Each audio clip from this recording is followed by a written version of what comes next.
ડેનમાં કબ્રસ્તાન mining lease વિસ્તારમાં આવતા વિવાદ. લખપત તાલુકાના ડેનમાં ગામ વિસ્તારમાં આવેલું કબ્રસ્તાન માઇનિંગ લીઝ વિસ્તારમાં આવી જતા આજે વિવાદની સ્થિતિ સર્જાઈ હતી. કબ્રસ્તાનના મુદ્દે ડેનમાં માતાના મઢ અને કોટડા ગામના મોટી સંખ્યામાં ગ્રામજનો તેમજ વિવિધ સમાજના આગેવાનો એકત્ર થયા હતા. ઘટનાની જાણ થતાં જીએમડીસીના જનરલ મેનેજર ડાણી સાહેબ, એમડીઓ ઝા સાહેબ, જીએમડીસી સિક્યુરિટી મેનેજર સહિતના અધિકારીઓ તેમજ દયાપુર પોલીસ સ્ટેશનના પીઆઈ પટેલ સાહેબ, હેડ કોન્સ્ટેબલ ભરતસિંહ રાણા સહિતનો પોલીસ સ્ટાફ સ્થળ પર હાજર રહ્યો હતો. આ પ્રસંગે માતાના મઢ ગ્રામ પંચાયતના સરપંચ કાસમભાઈ, કોટડા ગ્રામ પંચાયતના સરપંચ ઇબ્રાહીમભાઈ, પૂર્વ સરપંચ આદમભાઈ સહિત ત્રણેય ગામના આગેવાનો અને મોટી સંખ્યામાં ગ્રામજનો ઉપસ્થિત રહ્યા હતા. ગ્રામજનો અને આગેવાનો દ્વારા જીએમડીસીના અધિકારીઓ સમક્ષ રજૂઆત કરવામાં આવી હતી કે માઇનિંગ કામગીરી દરમિયાન કોઈપણ સમાજની ધાર્મિક લાગણી દુભાય નહીં, તેમજ કબ્રસ્તાન સહિતની મહત્વપૂર્ણ ધાર્મિક જગ્યાઓને કોઈ નુકસાન ન થાય તે માટે યોગ્ય વ્યવસ્થા કરવામાં આવે. લખપત તાલુકા કોંગ્રેસ પ્રમુખ ઇબ્રાહીમભાઈ કુંભાર સાહેબે પણ અધિકારીઓ સમક્ષ રજૂઆત કરી હતી કે તમામ સમાજની લાગણી અને આસ્થાને ધ્યાનમાં રાખીને આ સંવેદનશીલ મામલો શાંતિપૂર્ણ રીતે ઉકેલવામાં આવે અને કોઈની ધાર્મિક લાગણી ન દુભાય તે માટે જરૂરી પગલાં લેવામાં આવે.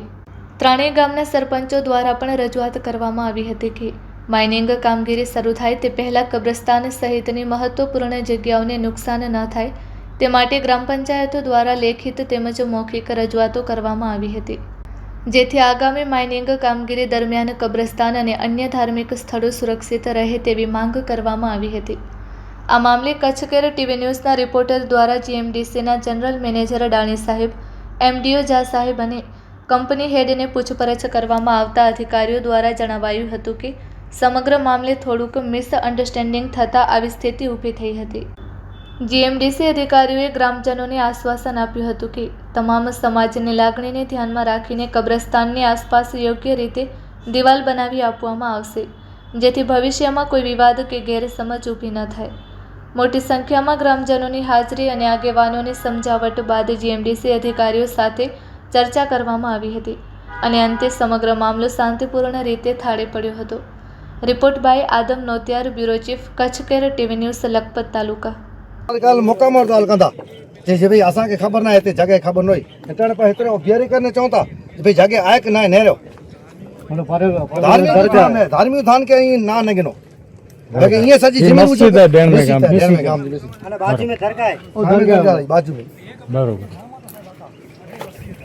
फोटो ना बनाई केंजी दरगाह है दरगाह आई बाउद्दीन पीर है बाउद्दीन पीर जी એટલે એ સંપાદન में अच्छी थी ये अच्छी थी माने अच्छी थी नहरे की ये अच्छी है गांव में लीज में अच्छा लिया लीज में अच्छा लिया ना लीज लग गया है ना तो काम रह गया जो अच्छी है लीज में लीज 40 वर्ष से काम होते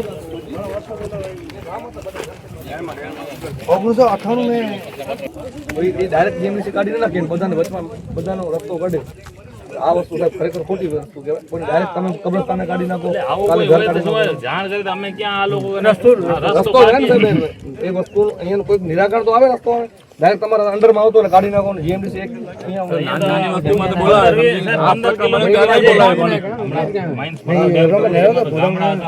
मेरा नहरे की ना होती चीज करें रातों चीज बजे से रात हेकड़े गए रात हेकड़े गई શું તકલીફ પડી આપણે નાતના રસ્તા બંધ दादा जी आगे खबर कर मारे આ રસ્તો બંધ કરી ગયા, કામ પૂરું થઈ ગયું, રાતના 2 વાગે પછી આગળ રસ્તો બંધ કર્યો. આ ચોરી જ કહેવાય સાહેબ, તમે પોતે કહો કે કેમ બંધ કરે, શું જરૂર પડી? એનું માલિકીમાં છે, બધું લીજમાં છે, તો આવી રીતે રસ્તા બંધ કરવાની શું જરૂર પડી આ લોકોને રાતના કરીને સવારના? તમે સાહેબ જો નીચે જોવો તો સાહેબ 2 રસ્તા છે, 2 રસ્તા બંધ जैसे फोन करिए तो दानी साहब नजर देने રાણી સાહેબ સરપંચ સંગઠનના પ્રમુખ કાસમભાઈ છે, બરાબર. તમારે ક્યાંક અહીંયાનો કોઈ પણ ઇસ્યુ હોય કે બધા ગામના સરપંચ હોય, આગેવાન, એમને તો આપને ખાસ જાણ કરવી ખબર ને કે આ વસ્તુ છે, આનો શું રસ્તો થાય. તો એનામાં સંકલનમાં સરકારી અધિકારી બધા બેસીને રસ્તો મામલતદાર સાહેબ એનો રસ્તો થાય. આ તો ખોટો વિવાદ ઉભો થાય. એમ તમને એવું તો છે નહીં, સાહેબ, આ નીકળે તમારે કાંઈ એવું એવું જ છે નહીં, કાંઈ નિરાકરણ નીકળે એમ કાંઈ ને કાંઈ. જાણ કરો તો નિરાકરણ કાઢી જ દઈએ ગમે એ રસ્તે. બીજો સાહેબ તમારા સિક્યુરિટી ઓફિસરો અમારા ગામના લોકો જે નોકરી કરે છે એના ઉપર પણ ફરિયાદો કરે છે ખોટી ખોટી. એ પણ મને કાલે મેસેજ મળ્યો. એના માટે અમે પ્રયોગ કરવાનો હતો તમારા માટે સ્પેશિયલ. એ બહાર એ તમારા જે સિક્યુરિટી વાળા ગાર્ડ કોણ છે એ લોકો અહીંયા ગામના અહીંયા સિક્યુરિટી વાળા તમારા ગામવાળાઓને દબાવે છે. ખોટી ફરિયાદ ખોટી ફરિયાદ એના વિરુદ્ધ સાહેબ અમને ફરિયાદ દાખલ કરવાની છે. કોણ છે એ ગાર્ડ નવા આવ્યા છે? સાહેબ મને ગયો તો સાહેબ મને કીધું તમારે જો થાય એવું તમે કહી લેજો બરોબર મારાથી કાંઈ નહીં થાય. તમે જવાબ આપ્યો તો મને નથી આપ્યો. હા સરપંચ તમે આવો હા, જવાબ મારે જવાબ આપો ને સરપંચને જવાબ આપો. શું થાય છે કે મેં કમ્પ્લેન કરી દીધી પોલીસમાં. મેં તો પોલીસમાં કમ્પ્લેન કરી તો હવે મારું શું રહ્યું? પોલીસ કરશે એનું જે કરવું. તમારા ઉપર આવે ને બધું. તમારું કહી શકો. કાલે